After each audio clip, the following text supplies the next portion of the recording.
আপনাদের সকলকে আদিত্য কীর্তন ইউটিউব চ্যানেলের পক্ষ থেকে স্বাগতম জানাই। হরে কৃষ্ণ, রাধে রাধে বন্ধুরা। লীলা পুরুষোত্তম শ্রীকৃষ্ণ গ্রন্থের পাঠে চতুর্থ অধ্যায়, কংসের বিষ্ণু বৈষ্ণব হিংসা। ভিডিওটি পুরো দেখবেন। ভিডিওটি ভালো লাগলে লাইক, কমেন্ট, শেয়ার করে এই ধরনের ভিডিও দিতে আমাকে উৎসাহিত করবেন। চতুর্থ অধ্যায়, কংসের বিষ্ণু বৈষ্ণব হিংসা। বসুদেব যখন সমস্ত দরজাগুলি বন্ধ করে দিলেন, তখন প্রহরীরা জেগে উঠল এবং নবজাত শিশুটির ক্রন্দন শুনতে পেল। কংস শিশুজন্মের সংবাদের প্রতীক্ষা করছিল।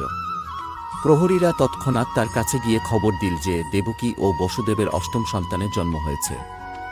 তখন কংস তড়িৎস্পৃষ্টের মতো তার বিছানা থেকে উঠে পড়ল এবং চিৎকার করে বলল, এখন আমার নিষ্ঠুর মৃত্যুর জন্ম হয়েছে। আর মৃত্যুর আগমন উপলব্ধি করতে পেরে কংস কিংকর্তব্যবিমূঢ় হয়ে পড়ল এবং ভয়ে তার সমস্ত শরীর রোমাঞ্চিত হয়ে উঠল। যেখানে শিশুটির জন্ম হয়েছিল সে তৎক্ষণাৎ সেখানে ছুটে গেল। তার ভাইকে আসতে দেখে দেবকী অত্যন্ত বিনীতভাবে তার কাছে প্রার্থনা করলেন, ভাই কংস, কৃপা করে এই শিশুকন্যাটিকে বধ করো না। আমি প্রতিজ্ঞা করেছি যে এই কন্যাটিকে আমি ভবিষ্যতে তোমার পুত্রবধূরূপে দান করব। একে দয়া করে বধ করো না। কোনো কন্যার দ্বারা তো তোমার মৃত্যু হবে না। দৈববাণী হয়েছিল যে পুত্র সন্তানের দ্বারা তোমার মৃত্যু হবে, সুতরাং এই কন্যাটিকে দয়া করে হত্যা করো না। ভাই কংস, তুমি আমার বহু সন্তানকে জন্মের পরই হত্যা করেছ। তারা সূর্যের মতো জ্যোতির্ময় ছিল। সেটা তোমার দোষ নয়। তোমার আসরিক বন্ধুদের প্ররোচনায় তুমি আমার সন্তানদের হত্যা করেছ। কিন্তু এখন আমি তোমার কাছে কৃপা ভিক্ষা করছি যে এই কন্যাটিকে তুমি দয়া করো। আমার একমাত্র কন্যারূপে একে তুমি বেঁচে থাকতে দাও। চিদাকান্দা কংস এতই নির্দয় ছিল যে সে তার ভগিনীর এই কাতর প্রার্থনায় কর্ণপাত করল না। তার ভগিনীকে অকথ্য ভাষায় গালাগালি দিতে দিতে সে জোর করে সেই সদ্যজাত শিশুটিকে তার কোল থেকে ছিনিয়ে নিল এবং নির্দয়ভাবে তাকে পাথরের মেঝেতে আছাড় মারতে উদ্যত হল।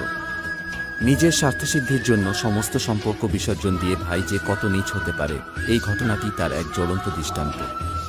কিন্তু হঠাৎ সেই কন্যাটি কংসের হাত থেকে বেরিয়ে গিয়ে আকাশে উঠে গেল এবং ভগবান বিষ্ণুর অষ্টভুজা ভগিনীর রূপ ধারণ করে আবির্ভূতা হলেন।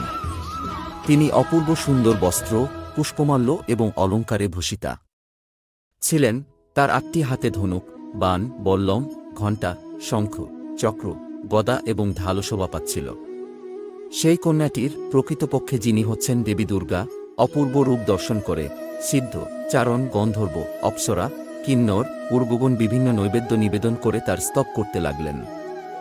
উপর থেকে সেই কন্যারূপিণী দেবী কংসকে বললেন, ওরে মু, তুই আমাকে কিভাবে বধ করবি? যে শিশুটি তোকে সংহার করবে সে ইতিমধ্যেই অন্য কোথাও জন্মগ্রহণ করেছে। তোর ভগিনীর প্রতি তুই এত নিষ্ঠুর হোস না। এইভাবে পৃথিবীতে আবির্ভূতা হয়ে ভগবতী দুর্গা পৃথিবীর বিভিন্ন স্থানে বিভিন্ন নামে বিখ্যাত হচ্ছেন। এই কথা শুনে কংস অত্যন্ত ভয়ভীত হয়ে উঠল। দয়াপরবশ হয়ে সে তার ভগিনী দেবকী এবং বসুদেবের শৃঙ্খল মোচন করে কারাগার থেকে তাদের মুক্ত করে দিল এবং অত্যন্ত বিনম্রভাবে তাদের বলতে লাগল, আমার প্রিয় ভগিনী ও ভগিনীপতি, আমি তোমাদের নবজাত শিশুদের হত্যা করে আমার আসরিক স্বভাবের পরিচয় দিয়েছি। আমাদের অন্তরঙ্গ সম্পর্কের কথা সম্পূর্ণ ভুলে গিয়ে যে নিষ্ঠুর ব্যবহার আমি করেছি, তার পরিণাম যে কি ভয়ঙ্কর হবে তা আমি জানি না। হয়তো আমাকে ব্রহ্মহত্যারূপ পাপের জন্য নরক যন্ত্রণা ভোগ করতে হবে। যে দৈববাণী আমি শুনেছিলাম তা সত্য হল না বলে আমি অত্যন্ত আশ্চর্যান্বিত হয়েছি। অসত্য ভাষণ কেবল মানব সমাজেই প্রচলিত নয়, দেবতারাও আজকাল মিথ্যা কথা বলছে। দেবতাদের দৈববাণীর উপর বিশ্বাস করে আমি আমার ভগিনীর নবজাত সন্তানদের হত্যা করে যে কি পাপ করেছি তার কোনো সীমা নেই।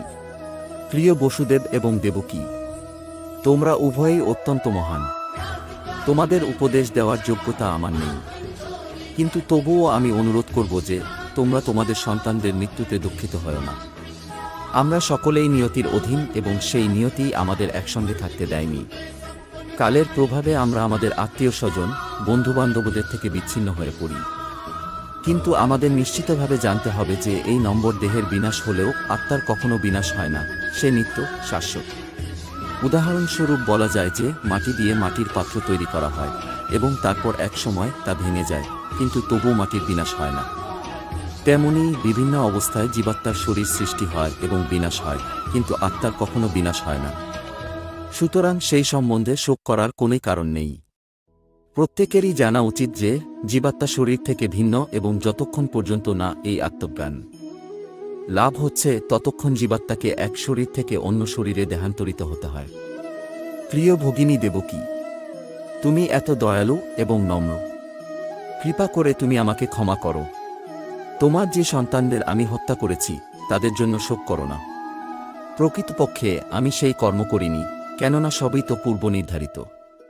অনিচ্ছা সত্ত্বেও সকলকেই বিধির বিধান অনুসারে কর্ম করে যেতে হয়। ভ্রান্ত ধারণার বশবর্তী হয়ে মানুষ মনে করে যে একজন আরেকজনকে মারতে পারে এবং এই দেহের বিনাশের সঙ্গে সঙ্গে আত্মারও বিনাশ হয়। এই সমস্ত ভ্রান্ত ধারণাগুলির প্রভাবেই আমরা জড় জগতের বন্ধনে আবদ্ধ হয়ে পড়ি। পক্ষান্তরে বলা যায় যে যতক্ষণ পর্যন্ত না আমরা আত্মার নিত্যত্ব হৃদয়ঙ্গম করতে পারছি ততক্ষণ আমাদের হত্যাকারী এবং হত এই ভ্রান্ত ধারণার বশবর্তী হয়ে থাকতে হয়। প্রিয় দেবকী ও বসুদেব, তোমাদের প্রতি যে নিষ্ঠুর আচরণ আমি করেছি সেজন্য আমাকে ক্ষমা করো। আমি অত্যন্ত নীচ এবং তোমরা অত্যন্ত মহান, তাই দয়া করে আমার প্রতি কৃপাপরবশ হয়ে তোমরা আমাকে ক্ষমা করো। টাকা এইভাবে আকুতি করতে করতে কংসের চোখ দিয়ে অবিরল ধারায় জল পড়তে লাগল এবং তাদের পায়ে ধরে সে ক্ষমা ভিক্ষা করতে লাগল। যে দুর্গাদেবীকে সে হত্যা করতে উদ্যত হয়েছিল তার কথায় বিশ্বাস করে কংস তৎক্ষণাৎ দেবকী ও বসুদেবকে কারাগার থেকে মুক্ত করে দিল। সে নিজের হাতে তাদের শৃঙ্খল খুলে দিল এবং অত্যন্ত সৌহার্দ্যের সঙ্গে তাদের প্রতি একজন নিত্যাত্মীয়ের মতো বন্ধুত্ব প্রদর্শন করল। বচনক দ্বারা এক লাঞ্চ দরজ তার ভাইকে এইভাবে অনুতপ্ত হতে দেখে দেবকীর হৃদয় অনুকম্পায় ভরে উঠল এবং কংস যে কত নিষ্ঠুরভাবে তার সন্তানদের হত্যা করেছে সেই কথা তিনি ভুলে গেলেন। বসুদেবও পূর্বের সমস্ত দুর্ব্যবহারের কথা ভুলে গিয়ে হাসতে হাসতে তার শ্যালক কংসের সঙ্গে কথা বলতে লাগলেন। বসুদেব কংসকে বললেন, প্রিয় ভাগ্যবান কংস, দেহ এবং আত্মা সম্বন্ধে তুমি যা বললে তা সত্যি। প্রতিটি জীবই অজ্ঞানের অন্ধকারে জন্মগ্রহণ করে এবং মনে করে যে তার জড় দেহটাই তার স্বরূপ। অজ্ঞানের প্রভাবেই এই রকম ধারণা হয়ে থাকে এবং এই অজ্ঞানের বশবর্তী হয়েই আমরা বন্ধুত্ব বা শত্রুতার সৃষ্টি করি। শোক, হর্ষ, ভয়, মদ, মাৎসর্য, লোভ, মোহ এগুলি হচ্ছে জড়জীবনের বিভিন্ন অঙ্গ। এদের দ্বারা প্রভাবিত হয়ে মানুষ দেহাত্মবুদ্ধির প্রভাবে শত্রুতা করে থাকে। এই সমস্ত কার্যকলাপে লিপ্ত হয়ে আমরা পরমেশ্বর ভগবানের সঙ্গে আমাদের সম্পর্কের কথা ভুলে যাই। বসুদেব তখন অনুতপ্ত কংসকে বললেন যে সেই ভ্রান্ত ধারণার বশবর্তী হওয়ার ফলে সেই সমস্ত নাস্তিক কার্যকলাপগুলি সে করেছিল, অর্থাৎ তার জড় দেহকে তার স্বরূপ বলে মনে করার ফলেই সে এই সমস্ত নিষ্ঠুর কাজগুলি করেছিল। বসুদেব যখন কংসকে অত্যন্ত সুন্দরভাবে পারমার্থিক তত্ত্ব ব্যাখ্যা করে বোঝাতে লাগলেন তখন কংস খুব আনন্দিত হল এবং ভগিনীর সন্তানদের হত্যা করার অপরাধবোধ কিছুটা প্রশমিত হল। তারপর দেবকী এবং বসুদেবের কাছ থেকে বিদায় নিয়ে সে শান্ত হৃদয় তার ঘরে ফিরে গেল। কিন্তু তার পরের দিন কংস তার সমস্ত মন্ত্রীদের ডেকে পূর্বরাত্রের সমস্ত ঘটনা তাদের শোনাল। কংসের সমস্ত মন্ত্রীরা ছিল অসুর এবং তারা ছিল দেবতাদের চিরশত্রু। তাই তাদের প্রভুকে পূর্বরাত্রের ঘটনা বলতে শুনে তারা অত্যন্ত বিমর্ষ হল এবং যদিও তারা খুব একটা বিদ্বান বা অভিজ্ঞ ছিল না তবুও তারা কংসকে উপদেশ দিতে লাগল, প্রিয় কংস, নগরে, গ্রামে, গোচারণে গত 10 দিনের মধ্যে যে সমস্ত শিশুর জন্ম হয়েছে এখন তাদের মারবার ব্যবস্থা করতে হবে। কোনো রকম বাছবিচার না করে আমাদের এই পরিকল্পনা সফল করতে হবে।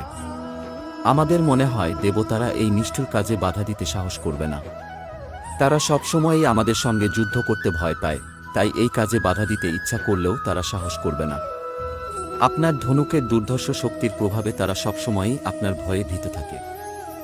আর আমরা প্রত্যক্ষভাবেও দেখেছি যে যখনই রণাঙ্গনে ওদের সম্মুখীন হয়ে আপনি বাণবর্ষণ করেছেন তারা তখনই তাদের প্রাণ বাঁচাবার জন্য চারদিকে পালিয়েছে। অনেক দেবতারা আপনার সঙ্গে যুদ্ধ করতে অসমর্থ এবং তারা তাদের মস্তকের উষ্ণিস ও পতাকা খুলে আপনার কাছে আত্মসমর্পণ করেছে। করজোরে তারা আপনার কাছে প্রার্থনা করেছে, ও প্রভু, আমরা সকলেই আপনার শক্তিতে ভীত।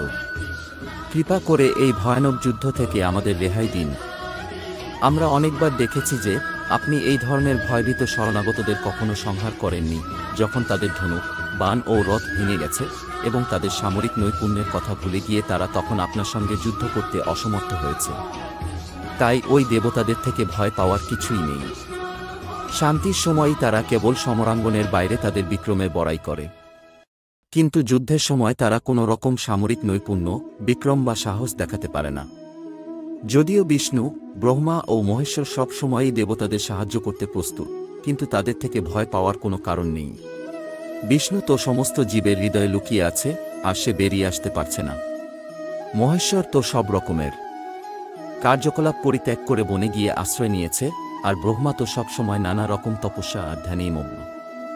আর ইন্দ্রের কথা কি বলবো, আপনার শক্তির কাছে সে তো একটা তৃণতুল্য। তাই এই সমস্ত দেবতাদের থেকে ভয় পাওয়ার কোনোই কারণ নেই। তবুও তাদের উপেক্ষা করা উচিত হবে না, কেননা তারা আমাদের চিরশত্রু। আত্মরক্ষার ব্যাপারে সচেতন থাকতে হবে। তাদের অস্তিত্ব সমূলে উৎপাটিত করবার জন্য আমাদের সব সময় আপনার সেবা করবার জন্য প্রস্তুত থাকতে হবে এবং আপনার আদেশ পালন করবার জন্য প্রস্তুত থাকতে হবে। অসুরেরা আরও বলতে লাগল, যদি শরীরে কোনো রোগ থাকে এবং তার যদি অবহেলা করা হয় তাহলে তা দুরারোগ্য হয়ে ওঠে। ঠিক তেমনি কেউ যদি তার ইন্দ্রিয় দমন করার ব্যাপারে সচেতন না হয় এবং তাদের ইচ্ছামতো পরিচালিত হতে দেয়, তাহলে তাদের সংযত করা অত্যন্ত কঠিন হয়ে পড়ে। তাই দেবতাদের সম্পর্কে আমাদের খুব সচেতন হতে হবে, তা না হলে তারা হয়তো একদিন দুর্দমনীয় হয়ে উঠবে।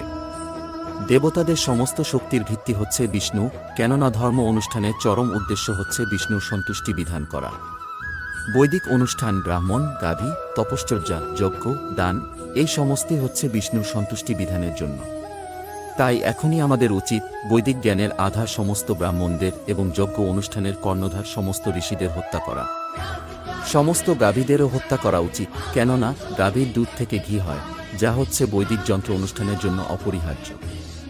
দয়া করে এই সমস্ত প্রাণীদের হত্যা করার জন্য আমাদের অনুমতি দিন। বিষ্ণুর দিব্য শরীরের বিভিন্ন অঙ্গ হচ্ছে ব্রাহ্মণ, গাভী, বৈদিক জ্ঞান, তপশ্চর্যা, সত্য, মন ও ইন্দ্রিয় নিগ্রহ, দান, তিতিক্ষা এবং যজ্ঞানুষ্ঠান। বিষ্ণু সকলের হৃদয়ের অধিষ্ঠিত আছেন এবং তিনিই হচ্ছেন সমস্ত দেবতাদের নায়ক, এমনকি ব্রহ্মা এবং শিবেরও। মন্ত্রীরা একমত হয়ে ঘোষণা করল, আমাদের মনে হয় যে সমস্ত মহান মুনি, ঋষি এবং ব্রাহ্মণদের সংহার করলেই বিষ্ণুর সংহার হবে। এইভাবে তার আসরিক মন্ত্রীদের দ্বারা উপদিষ্ট হয়ে কংস, যে প্রথম থেকেই ছিল সবচাইতে বড় শয়তান, সর্বগ্রাসী কালের প্রভাবে সমস্ত ব্রাহ্মণ এবং বৈষ্ণবদের সংহার করতে সংকল্প করল। সে অসুরদের নির্দেশ দিল সমস্ত সাধুদের উপর উৎপীড়ন করতে। এই আদেশ দিয়ে সে ঘরে ফিরে গেল। কংসের সমস্ত অনুগামীরা রজগুণের দ্বারা প্রভাবিত ছিল এবং তমগুণের দ্বারা মোহগ্রস্ত ছিল। তাদের একমাত্র কার্য ছিল সাধুদের সঙ্গে শত্রুতা করা। এই ধরনের কার্যকলাপের ফলে আজও কমে যায়। অসুরেরা এই প্রতিক্রিয়াকে ত্বরান্বিত করে তাদের মৃত্যুকে যত শীঘ্র সম্ভব আসবার জন্য নিমন্ত্রণ জানান। ভগবদ্ভক্ত মহাত্মাদের উপর অত্যাচার করলে কেবল অকাল মৃত্যুই হয় না, এই অপরাধজনক ঘৃণ্য কাজের ফল অনুষ্ঠানকারীর শ্রী, যশ, ধর্ম এবং উচ্চতর লোকে যাওয়া সমস্ত সম্ভাবনা সম্পূর্ণভাবে নির্মূল হয়ে যায়। মনোধর্মপ্রসূত বিভিন্ন রকমের মতবাদের দ্বারা পরিচালিত হয়ে অসুরেরা তাদের সমস্ত মঙ্গলের সম্ভাবনাকে বিনাশ করে ফেলল। ব্রাহ্মণ এবং বৈষ্ণবের চরণে অপরাধ পরমেশ্বর ভগবানের প্রতি অপরাধের থেকেও অধিক ভয়ঙ্কর। তাই ভগবদ্বিমুখ সভ্যতা সব রকম দুর্দশার কারণ হয়ে দাঁড়ায়। ইতি লীলাপুরুষোত্তম শ্রীকৃষ্ণ গ্রন্থের কংসের বিষ্ণু বৈষ্ণব হিংসা নামক ৪র্থ অধ্যায়ের ভক্তিবেদান্ত তাৎপর্য সমাপ্ত হল। পরবর্তী ভিডিও ৫ম অধ্যায়, নন্দবসুদেব সাক্ষাৎকার। ভিডিওটি খুব শীঘ্রই এই চ্যানেলে আসিতেছে। হরে কৃষ্ণ, রাধে রাধে বন্ধুরা। আজকের মতো অনুমতি দিন। এই ধরনের ভিডিও আরও দেখতে হলে চ্যানেলটিকে সাবস্ক্রাইব, লাইক এবং কমেন্ট শেয়ার করুন।